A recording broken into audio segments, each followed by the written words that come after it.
Now, the Indian elections are the biggest electoral exercise in the world. Obviously, world media is interested and is reporting this election, but some are interested in more than reporting, it seems. Now, why are we saying that?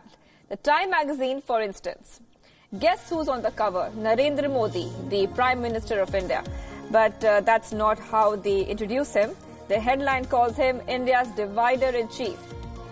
Open the magazine and the title of the article reads, "Can the world's largest democracy endure another 5 years of a Modi government?" The first line asks, is India more divided now than ever? Good question. They have no answers though. No numbers, no data to back what they print in bold headlines. So what does the article say? It says Modi is a populist leader, a leader of the people he represents. He has made Indian politics and US versus, in fact, an us versus them battle, a battle between his party and the political elite of India as expected.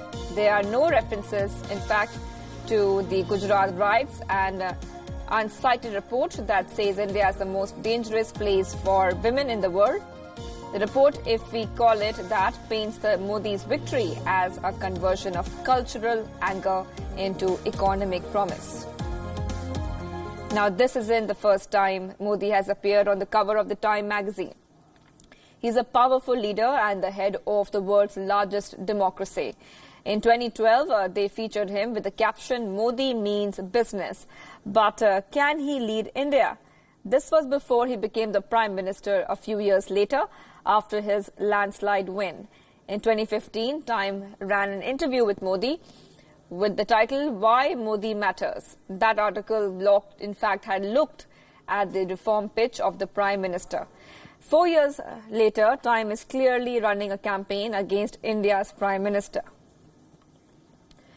Now, here's something worth noting. Modi is not the first Indian politician to make it to the cover of this magazine. Mahatma Gandhi, Jawaharlal Nehru, Indira Gandhi, Rajiv Gandhi, and even Sonia Gandhi, and in fact, Manmohan Singh have been featured so far. Now, but the criticism has never been this straightforward, and in fact, when the UPA registered a surprise win in 2004, the cover page read "Sonia Shining." That's just an example. But in 2012, Manmohan Singh was labeled the underachiever. Rajiv Gandhi in 1986 was featured for his education. The difference in approach is interesting, to say the least. Then we have The Economist, "No Love Lost with Modi," the recent edition. In fact, it was published on May the 2nd, bang in the middle of the election. It said that under Narendra Modi, India's ruling party poses a threat to democracy. They did the same thing back in 2014, telling Indians to not vote for Modi in so many words. Forbes has also done several pieces criticizing the Prime Minister and the ruling party.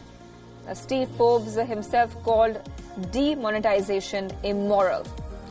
Now, why are we discussing all of this? After all, these magazines have limited readership. They can, at best, impact the NRI Indians, many of whom may not even take part in India's elections. Their audience is niche. Pro-liberalist, elitist Indians, possibly economists, accountants, academics, and fund managers, a very small voting percentage. So why should these headlines matter? And isn't the media entitled to criticism and commentary? The problem comes when some resort to agenda-driven journalism. These magazines have run several critical articles on Trump, Steve Bannon, Bolsonaro, Duterte, Theresa May, but none with such harsh titles and potentially damaging headlines. Divider-in-chief. The thing is that India is the largest democracy in the world. Like all democracies, there are debates and divisions. In fact, that's what makes India a thriving democracy. The Western media outlets run away from discussing the civil war or the slaughter of Native Americans.